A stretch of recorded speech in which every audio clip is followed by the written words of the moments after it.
Hi friends, welcome to Shamees kitchen. എല്ലാവർക്കും സുഖമാണല്ലോ. ഇന്ന് നമ്മൾ തയ്യാറാക്കുന്നത് സദ്യ സ്പെഷ്യലായിട്ടുള്ള ബീട്രൂട്ട് പച്ചടിയാണ്. വളരെ രുചികരമായിട്ട് നല്ലൊരു ബീട്രൂട്ട് പച്ചടി എങ്ങനെ തയ്യാറാക്കുന്നത് നോക്കാം. അപ്പോൾ ഈ വീഡിയോ ഇഷ്ടമായാൽ ഇതൊന്ന് ലൈക്ക് ചെയ്യാനും കൂടെ തന്നെ സബ്സ്ക്രൈബ് ചെയ്യാനും ആ തൊട്ടടുത്ത് കാണുന്ന ബെല്ലൈക്കനിൽ ഓൾ മറക്കാതെ കൂടെ ഒന്ന് പ്രസ് ചെയ്തേക്കണേ. എന്നാൽ ശരി, ഇതെങ്ങനെയാണ് തയ്യാറാക്കുന്നത്? നമ്മൾ ഈ ബീട്രൂട്ട് പച്ചടി തയ്യാറാക്കി എടുക്കാനായിട്ട് മീഡിയം വലുപ്പത്തിലുള്ള 2 ബീട്രൂട്ടാണ് ഞാനിപ്പോൾ എടുത്തിട്ടുള്ളത്. 250 ഗ്രാമാണുള്ളത് കേട്ടോ. അപ്പോൾ ഇനി ഇതിൻ്റെ പുറത്തുള്ള ആ ഒരു സ്കിന്നെല്ലാം മാറ്റിയിട്ട് ഒരു ഗ്രേറ്ററിൽ വെച്ചിട്ട് നല്ലതുപോലെ ഒന്ന് ഗ്രേറ്റ് ചെയ്തെടുക്കാം. നമ്മുടെ ബീട്രൂട്ട് കംപ്ലീറ്റ് ആയിട്ട് ഇതുപോലെ ഞാനൊന്ന് ഗ്രേറ്റ് ചെയ്ത് എടുത്തിട്ടുണ്ട്. ഒരുപാട് വലിയ പീസാക്കിയിട്ട് ഗ്രേറ്റ് ചെയ്യാൻ നിൽക്കരുത്, ഇച്ചിരി ചെറുതായിട്ട് വേണം ഒന്ന് ഗ്രേറ്റ് ചെയ്തെടുക്കാനായിട്ട്. ഇനി നമുക്കതൊന്ന് വേവിച്ചെടുക്കാവുന്നതാണ്. നമ്മുടെ ഈ ബീട്രൂട്ട് ഒന്ന് വേവിച്ചെടുക്കാനായിട്ട് ഞാനിപ്പോൾ ഒരു മൺചട്ടി അടുപ്പത്തേക്ക് വെച്ചിട്ടുണ്ട്. ഇതിലേക്ക് നമുക്ക് ബീട്രൂട്ട് ചേർക്കാവുന്നതാണ്. കൂടെ ഇനി നമ്മുടെ ഈ ബീട്രൂട്ടിന് ഇത്രയും ആവശ്യമായിട്ടുള്ള ഉപ്പും കൂടി ചേർക്കാം. 1 ടീസ്പൂൺ ഉപ്പാണ് കേട്ടോ ചേർക്കുന്നത്. പിന്നീട് ഉപ്പ് വേണമെങ്കിൽ ചേർക്കാവുന്നതാണ്. ഇനി ഇതിലേക്ക് ഒരു 1/4 കപ്പ് അളവിൽ മാത്രം വെള്ളം ചേർത്ത് നന്നായിട്ടൊന്ന് വേവിച്ചെടുക്കാവുന്നതാണ്. ബീട്രൂട്ടിൽ അത്യാവശ്യം വെള്ളം ഉള്ളതാണ്, അതിൻ്റെ പേരിൽ കൂടുതൽ വെള്ളം ചേർക്കേണ്ട ആവശ്യമില്ല. കൂടുതൽ വെള്ളം ചേർക്കുകയാണെന്നുണ്ടെങ്കിൽ അത്രയും നമ്മൾ വറ്റിച്ചെടുക്കണം. നല്ല കട്ടിക്ക് വേണം നമ്മുടെ ബീട്രൂട്ട് പച്ചടി ഉണ്ടാവേണ്ടത്. ഇതിപ്പോൾ ഇതിങ്ങനെ ഒന്ന് വേകാൻ തുടങ്ങിയിട്ട് ഏകദേശം ഒരു 5 മിനിറ്റോളം ആയിട്ടുണ്ട്. അത്രയും സമയം കൊണ്ട് തന്നെ നന്നായിട്ട് തന്നെ നമ്മുടെ ബീട്രൂട്ട് എല്ലാം ഒന്ന് വെന്ത് കിട്ടിയിട്ടുണ്ട്. നല്ല രീതിക്ക് ഒന്ന് സോഫ്റ്റ് ആയിട്ട് വന്നിട്ടുണ്ട്.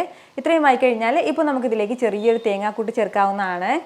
നമ്മുടെ ഈ തേങ്ങാക്കൂട്ട് തയ്യാറാക്കി എടുക്കാനായിട്ട് മിക്സിയുടെ ചെറിയ ജാറിലേക്ക് 1/2 കപ്പ് ചിരകിയ തേങ്ങ ചേർക്കാം. ബീട്രൂട്ട് പച്ചടിക്ക് അധികം തേങ്ങയുടെ ആവശ്യമില്ല. ഇനി ഇതിലേക്ക് ഒരു 2 പച്ചമുളക് ചേർക്കാവുന്നതാണ്. കൂടെ ചെറിയൊരു പീസ് അളവിൽ ഇഞ്ചിയും കൂടി, ആ ഇഞ്ചി ഒന്ന് ചെറുതായിട്ട് അരിഞ്ഞിട്ട് ചേർക്കാവുന്നതാണ്. പച്ചടിക്ക് നമുക്ക് ഒരു 1/4 ടീസ്പൂൺ കടുകും കൂടി ആവശ്യമായിട്ടുണ്ട്. ഇനി ഇതിലേക്ക് ഒരല്പം മാത്രം വെള്ളം ചേർത്ത് നല്ല സ്മൂത്തായിട്ട് നമുക്കൊന്ന് അരച്ചെടുക്കാവുന്നതാണ്. വെള്ളത്തിൻ്റെ അളവ് കൂടി പോകരുത്. വെള്ളത്തിൻ്റെ അളവ് കൂടുകയാണെന്നുണ്ടെങ്കിൽ നമ്മൾ അത്രയും വറ്റിച്ചെടുക്കേണ്ടതായിട്ട് വരും. ഇതുപോലെ നന്നായിട്ടൊന്ന് അരച്ചെടുത്തിട്ടുണ്ട്. ഈ അരച്ചെടുത്തത് നമുക്കിതിലേക്ക് ചേർക്കാവുന്നതാണ്.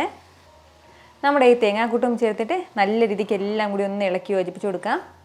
നന്നായിട്ടൊന്ന് മിക്സ് ചെയ്ത് കൊടുക്കാവുന്നതാണ്. ഇനി ഈ തേങ്ങയിലുള്ള വെള്ളം കൂടി ഒന്ന് ലൈറ്റായിട്ട് വറ്റി കിട്ടണം. എന്നിട്ട് മാത്രമേ തൈര് ചേർക്കാൻ പാടുള്ളൂ. ഏകദേശം ഒരു 2 മിനിറ്റ് മീഡിയം ഫ്ലെയിമിൽ നന്നായിട്ടൊന്ന് തിളയ്ക്കട്ടെ. നമ്മുടെ ആ തേങ്ങാക്കൂട്ടിൻ്റെ വെള്ളമെല്ലാം ഏകദേശം ഒന്ന് വറ്റി കിട്ടിയിട്ടുണ്ട്. ഇത് ഇത്രയും മതിയാവും. ഇനി നമുക്ക് വേണ്ടത് ഫ്ലെയിം ഒന്ന് ഓഫ് ചെയ്ത് കൊടുക്കാം. കാരണം നമ്മൾ മൺചട്ടിയിലാണ് ഇത് വെച്ചിട്ടുള്ളത്. അത്യാവശ്യം നല്ല ചൂടുണ്ടാവും. ഈ ചൂട് ചെറുതായിട്ടൊന്ന് മാറിയിട്ട് മാത്രം നമുക്കിതിലേക്ക് തൈര് ചേർക്കാവുന്നതാണ്. ഇതിപ്പോൾ ചെറിയ രീതിക്കൊന്ന് തണുത്ത് കിട്ടിയിട്ടുണ്ട്. ഇപ്പോൾ നമുക്കിതിലേക്ക് തൈര് ചേർക്കാവുന്നതാണ്. റൂം ടെമ്പറേച്ചറിലുള്ള തൈര് വേണം കേട്ടോ ചേർക്കാനായിട്ട്. 1 കപ്പ് തൈരാണ് എടുത്തിട്ടുള്ളത്. അതിൻ്റെ ആ ഒരു കട്ടയൊക്കെ ഒന്ന് മാറ്റിയിട്ട് നമുക്കിതിലേക്ക് ചേർക്കാം. തൈര് ചേർത്തിട്ട് നല്ല രീതിക്ക് എല്ലാം കൂടി ഒന്ന് യോജിപ്പിച്ചെടുക്കാം. ഈ ഒരു സമയത്ത് ടേസ്റ്റ് നോക്കിയിട്ട് ഉപ്പിൻ്റെ കുറവുണ്ടെങ്കിൽ ഉപ്പ് ചേർക്കാവുന്നതാണ്. ഞാനിപ്പോൾ ഒരു 1/2 ടീസ്പൂൺ ഉപ്പും കൂടി ചേർക്കുകയാണ്. ഉപ്പ് ചേർത്ത് നല്ല രീതിക്ക് എല്ലാം കൂടി ഒന്ന് മിക്സ് ചെയ്ത് കൊടുക്കണം. ഇനി നമുക്കിതിലേക്ക് താളിച്ചും കൂടി ചേർക്കാവുന്നതാണ്. ഇപ്പോൾ താളിച്ചെടുക്കാനായിട്ട് ചെറിയൊരു ചീനച്ചട്ടിയിലേക്ക് നമുക്ക് 1 ടേബിൾ സ്പൂൺ വെളിച്ചെണ്ണ ചേർക്കാം. എണ്ണ ഒന്ന് ചൂടായി വരുമ്പോഴത്തേക്കും 1 ടീസ്പൂൺ കടുക് ചേർക്കാവുന്നതാണ്. കടുക് ഒന്ന് പൊട്ടി തുടങ്ങുമ്പോഴത്തേക്കും 2 വറ്റൽമുളക്, കൂടെ ഒരല്പം കറിവേപ്പിലയും കൂടി. ഇനി ഈ താളിച്ചത് നമുക്ക് നേരെ തന്നെ നമ്മുടെ പച്ചടിയിലേക്ക് ചേർക്കാവുന്നതാണ്. നമ്മുടെ ഈ താളിച്ചതും ചേർത്തിട്ട് എല്ലാം കൂടി നല്ല രീതിക്ക് ഒന്ന് മിക്സ് ചെയ്ത് കൊടുക്കാം.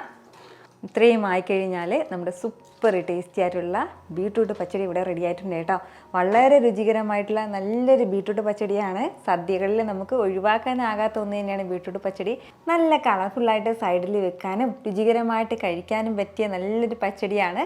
ഉറപ്പായിട്ടും സദ്യക്കൊപ്പം ഊണിനൊപ്പം ഒക്കെ ഇതുപോലൊരു പച്ചടി നിങ്ങൾ തയ്യാറാക്കി നോക്കിയിട്ട് നിങ്ങളുടെ ഫീഡ്ബാക്ക് എനിക്കൊന്ന് മറക്കാതെ അറിയിച്ചേക്കണം. കാരണം നിങ്ങളുടെ ഫീഡ്ബാക്ക് കാണുമ്പോഴായിരിക്കും അത് മറ്റുള്ളവർക്കും തയ്യാറാക്കി നോക്കണം എന്നുള്ളൊരു പ്രചോദനം ഉണ്ടാകുന്നത്.